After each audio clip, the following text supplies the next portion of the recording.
Saudara yang dikasihi Tuhan, salam sehat, salam semangat, dan salam Patunggilan. Saat ini kita berada dalam Minggu Prapaskah, masa raya Prapaskah.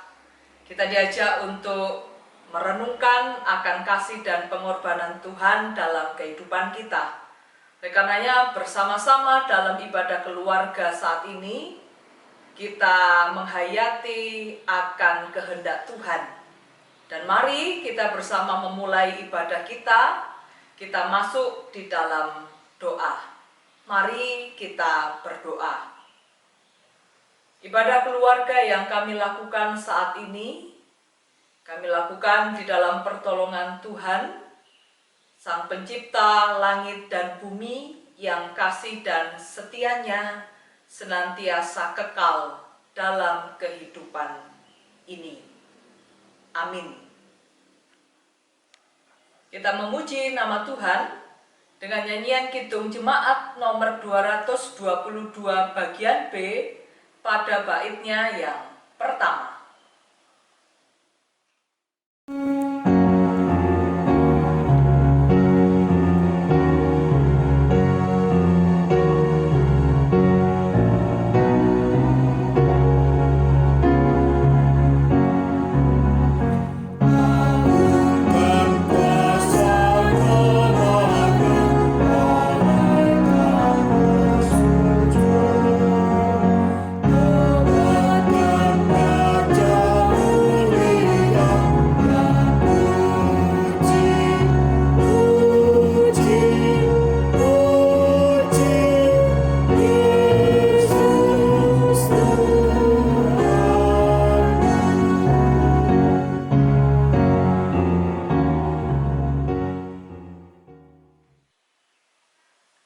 Kita akan bersama masuk di dalam perenungan Sabda Tuhan. Oleh karenanya mari kita berdoa. Bapa di dalam surga, sungguh kami berterima kasih atas segala karunia, berkat dan pertolongan Tuhan yang menyelimuti hari-hari kami. Sungguh kami diberkati, kami ditopang, dan kami dipenuhi oleh kuasa-Mu. Dan kini jikalau kami bersama dengan anggota keluarga kami menghadap Tuhan, membangun persekutuan, kami percaya Tuhan hadir di tengah-tengah kami. Sebentar kami akan membaca merenungkan sabda-Mu. Berikanlah kami kekuatan, mampukanlah kami untuk melihat terang-Mu dan hidup di dalam terang kebenaran firman Tuhan, sehingga hidup kami boleh menjadi saluran berkat di tengah-tengah kehidupan ini. Dan kami percaya Engkau pun senantiasa menghapus dosa kesalahan kami. Kami serahkan hidup kami di dalam kuasa Tuhan Yesus, Sang Firman Allah yang sejati. Amin. Pembacaan Alkitab saat ini terdapat di dalam Injil Matius pasalnya yang keempat, ayatnya yang pertama sampai yang ke-11. Pencobaan di padang gurun. Maka Yesus dibawa oleh Roh ke padang gurun untuk dicobai iblis. Dan setelah berpuasa 40 hari dan 40 malam, akhirnya laparlah Yesus. Lalu datanglah si pencoba itu dan berkata kepadanya, "Jika engkau anak Allah, perintahkanlah supaya batu-batu ini menjadi roti." Tetapi Yesus menjawab, "Ada tertulis, manusia hidup bukan dari roti saja, tetapi dari setiap firman yang keluar dari mulut Allah." Kemudian iblis membawanya ke kota suci dan menempatkan dia di bubungan bait Allah. Lalu berkata kepadanya, "Jika engkau anak Allah, jatuhkanlah dirimu ke bawah, sebab ada tertulis, mengenai engkau, Ia akan memerintahkan malaikat-malaikatnya, dan mereka akan menatang engkau di atas tangannya, supaya kakimu jangan terantuk kepada batu." Yesus berkata kepadanya, "Ada pula tertulis, janganlah engkau mencobai Tuhan Allahmu. Dan iblis membawanya pula ke atas gunung yang sangat tinggi dan memperlihatkan kepadanya semua kerajaan dunia dengan kemegahannya, dan berkata kepadanya, "Semua itu akan kuberikan kepadamu jika engkau sujud menyembah aku." Maka berkatalah Yesus kepadanya, "Enyahlah iblis, sebab ada tertulis, engkau harus menyembah Tuhan Allahmu, dan hanya kepada Dia sajalah engkau berbakti." Lalu iblis meninggalkan dia, dan lihatlah, malaikat-malaikat datang melayani Yesus. Demikianlah firman Tuhan. Yang berbahagia adalah setiap kita yang senantiasa setia membaca dan memeliharanya dalam kehidupan setiap hari. Amin. Jemaat yang dikasihi Tuhan, ada kalanya dalam kehidupan ini menghadirkan situasi yang ekstrim pada kita. Jadi seperti halnya di padang gurun, kalau siang sangat terik sekali, sangat panas sekali. Dan kalau malam justru sangat dingin sekali. Kalau berbicara di tengah-tengah kehidupan kita yang bisa berubah secara ekstrim, banyak sekali bentuknya. Kita dapat merasakan di satu sisi bencana alam, di satu sisi krisis ekonomi dalam keluarga, ada peperangan, ada kelaparan, ada kekeringan, dan seperti yang kita rasakan saat ini juga bisa situasi yang ekstrim itu berbentuk wabah penyakit. Dan rupanya situasi yang ekstrim itu membawa perubahan besar di tengah-tengah kehidupan kita yang merasakan. Kita yang awal mulanya tidak begitu emosi, tetapi ketika ada sesuatu ekstrim yang terjadi dalam kehidupan kita, kita menjadi pribadi yang emosinya naik turun, kita gampang panik, kita gampang stres, kita diliputi, dikecam oleh ketakutan yang amat sangat, dan mungkin saja kita putus asa. Bahkan tidak jarang Bapak, Ibu, dan Saudara, situasi yang ekstrim yang terjadi dalam kehidupan seseorang menimbulkan tindakan yang ekstrim yang mereka ambil. Contoh, karena krisis ekonomi, suami istri bisa saja bercerai. Contoh lain, ketika seorang pekerja akhirnya di PHK, dia kebingungan untuk mencari pekerjaan di sana sini, tidak menemukan, akhirnya dia bunuh diri. Tindakan yang ekstrim. Situasi yang Yesus alami pun adalah situasi yang ekstrim. Karena kalau kita perhatikan pada bacaan kita, setelah menerima konfirmasi suara dari surga yang menegaskan bahwa Yesuslah anak yang sungguh-sungguh diperkenan oleh Sang Bapa, Yesuslah anak yang sungguh-sungguh dikasihi oleh Sang Bapa, tiba-tiba Roh membawa Yesus seketika ke padang gurun untuk dicobai oleh iblis. Kita bisa membayangkan ada sebuah perubahan yang besar. Dan di tengah-tengah padang gurun, di mana Roh membawa Yesus untuk dicobai iblis, rupanya di sana Yesus ditawarkan beberapa kesempatan. Kita dapat melihat Dua kali Yesus mendapatkan kesempatan untuk menunjukkan dirinya sebagai anak Allah yang penuh dengan kuasa. Dan satu kali kesempatan merebut dunia dari kuasa jahat, tetapi dengan cara menyembah kuasa jahat atau menyembah iblis. Tetapi rupanya Bapak Ibu, di tengah-tengah situasi yang ekstrim yang dialami oleh Yesus, di tengah-tengah kesempatan yang ditawarkan oleh iblis, dengan sadar dan dengan tegas Yesus menolak segala kesempatan itu.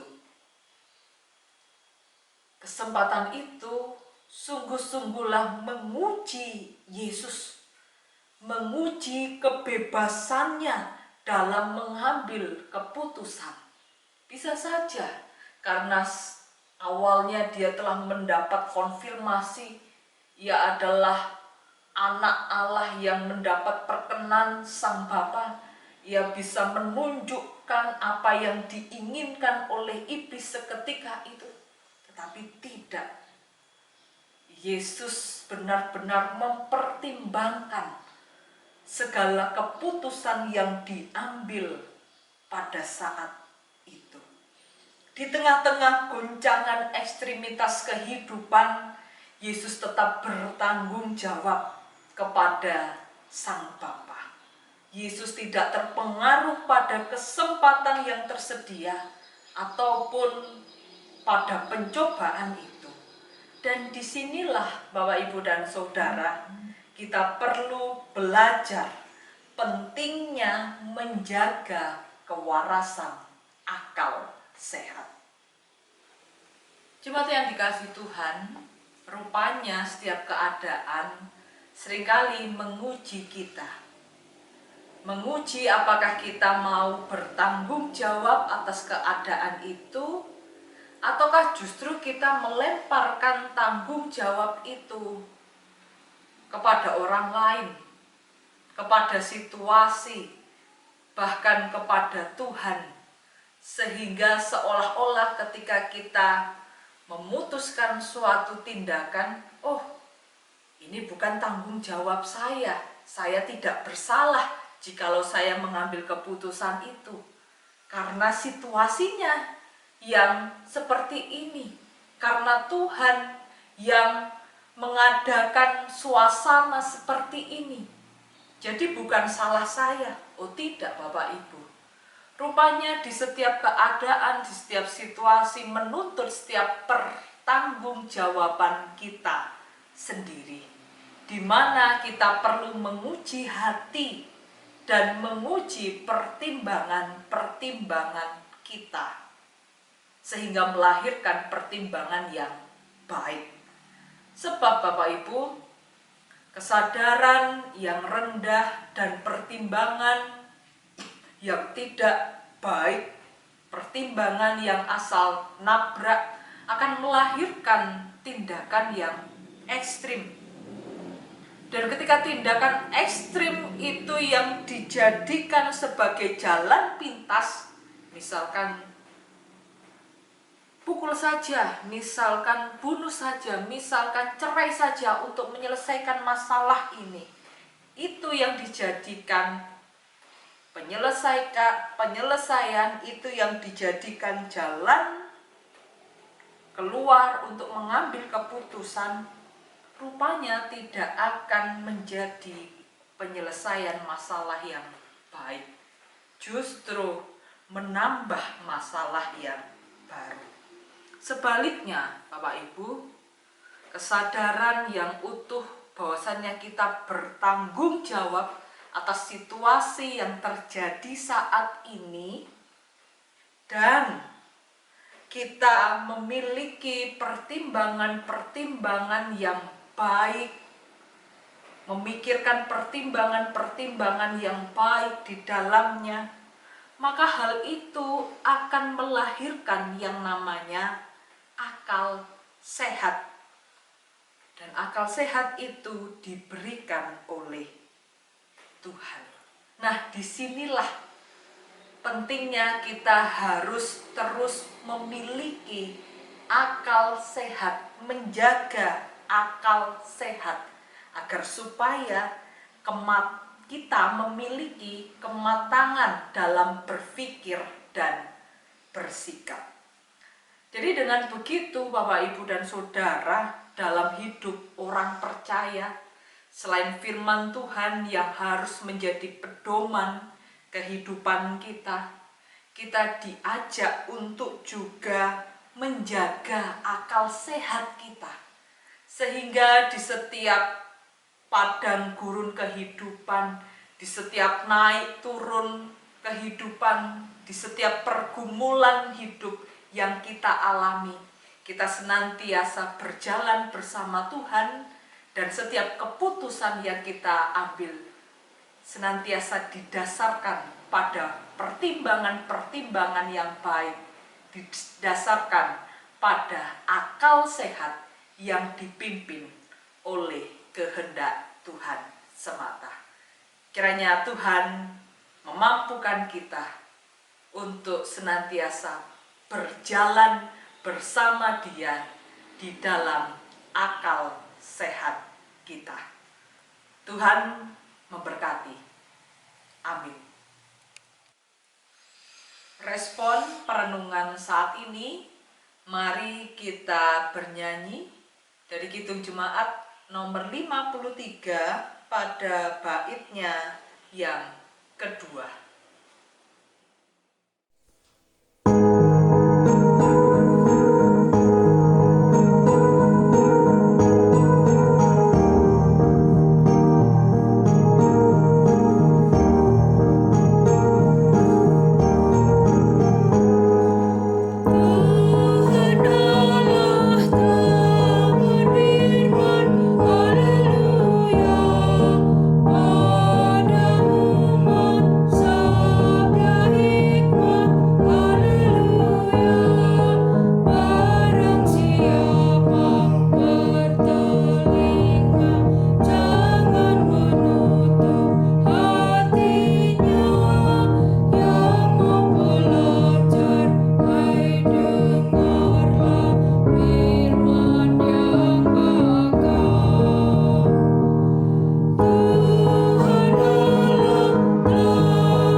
Kita akan menghimpun persembahan untuk ibadah keluarga saat ini. Karenanya mari kita naikkan pujian Kidung Jemaat nomor 289 pada baitnya yang ke-9.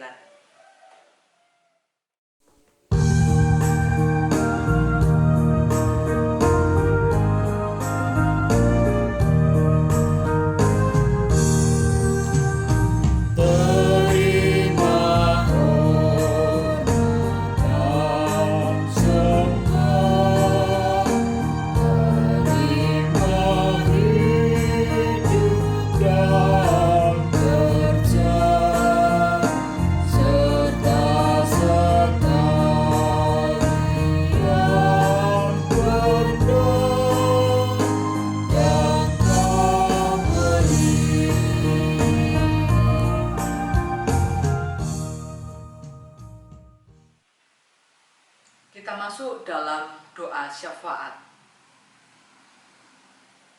Bapa, berterima kasih untuk saat ini, jikalau kami boleh membangun ibadah keluarga bersama dengan anggota keluarga kami.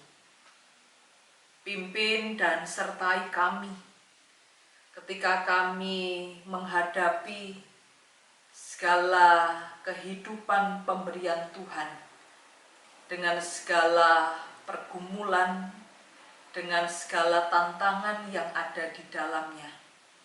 Mampukan kami untuk melihat segala sesuatu yang terjadi dan kami meresponnya dengan keputusan-keputusan yang tepat, yang lahir dari akal sehat pemberian Tuhan. Jauhkanlah kami dari nafsu pribadi, sehingga kami tidak lagi mempedulikan kehendak Tuhan, mempedulikan hati nurani. Tetapi biarlah Roh Kudus-Mu yang senantiasa menaungi kami, sehingga kami mampu menyelesaikan segala sesuatu yang terjadi dalam kehidupan ini dengan pertolongan Tuhan. Kami serahkan segenap anggota keluarga kami dalam naungan kasih-Mu, jauh dan dekat, baik yang anak-anak hingga yang sudah lanjut usia. Tuhan memberkati dan memelihara kehidupan mereka. Kami berdoa untuk persekutuan kami, Gereja Kristen Jawetan Jemaat Magetan, dimanapun warga jemaat berada. Engkau lindungi, Engkau berkati, demikian juga Engkau arahkan hati mereka untuk terus hidup dalam dekapan kasih Tuhan, dan juga mampukanlah mereka mempersembahkan hidup mereka menjadi persembahan yang berkenan di hadapan Tuhan. Demikian juga jikalau saat ini kami boleh membawa persembahan berupa materi kepadamu, berkenan Tuhan untuk memberkatinya, dan mampukanlah kami sebagai gereja untuk mengelola dan mempergunakan persembahan ini dengan baik dan bertanggung jawab untuk menyatakan kasih, kuasa, dan kehendak Tuhan di tengah-tengah dunia ini. Kami berdoa untuk situasi, kondisi bangsa negara kami, baik permasalahan politik, baik bencana alam, ataupun wabah pandemi corona yang melanda bangsa negeri ini. Berkatilah para pemimpin bangsa negeri kami, sehingga di setiap hal yang menjadi tugas dan tanggung jawabnya dilakukan dengan ketulusan, dengan budi yang luhur, sehingga membawa perubahan yang baik bagi seluruh warga masyarakat. Demikian juga bagi para tim medis, tim relawan, demikian juga para aparat keamanan yang juga terlibat di dalam menangani berbagai bencana yang terjadi di negara kami ini. Engkau kuasai mereka, Engkau berkati, Engkau berikan kesehatan, sehingga melalui segala pelayanan yang mereka berikan, memampukan kami untuk keluar dari segala bencana ini. Dan kami juga mohon penyertaan-Mu agar setiap kami senantiasa waspada, agar setiap kami senantiasa mematuhi protokol kesehatan, sehingga diri kami, orang-orang di sekeliling kami, senantiasa beroleh keselamatan. Kami serahkan segala aktivitas kami pada hari ini dalam naungan kasih-Mu. Inilah doa permohonan kami. Di dalam kuasa Tuhan Yesus, kami serahkan seraya, kami berdoa yang demikian. Bapa kami yang di surga, dikuduskanlah nama-Mu, datanglah kerajaan-Mu, jadilah kehendak-Mu di bumi seperti di surga. Berikanlah kami pada hari ini makanan kami yang secukupnya, dan ampunilah kami akan kesalahan kami, seperti kami juga mengampuni orang yang bersalah pada kami. Dan janganlah membawa kami ke dalam pencobaan, tetapi lepaskanlah kami daripada yang jahat, karena Engkau-lah yang mempunyai kerajaan dan kuasa dan kemuliaan sampai selama-lamanya. Amin. Kita akhiri pada saat ini, kita naikkan pujian Kidung Jemaat nomor 409 pada baitnya yang pertama.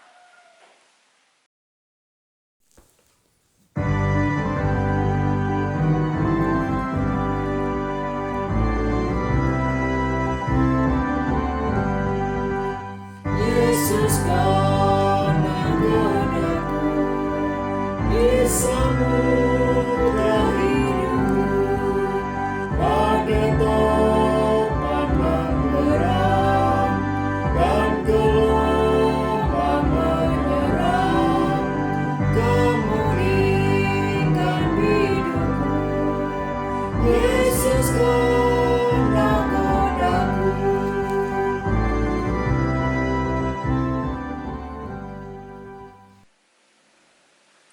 Mari kita menerima berkat dari Tuhan.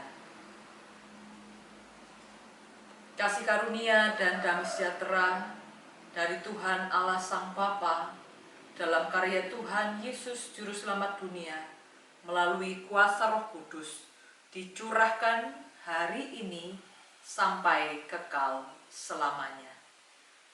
Amin.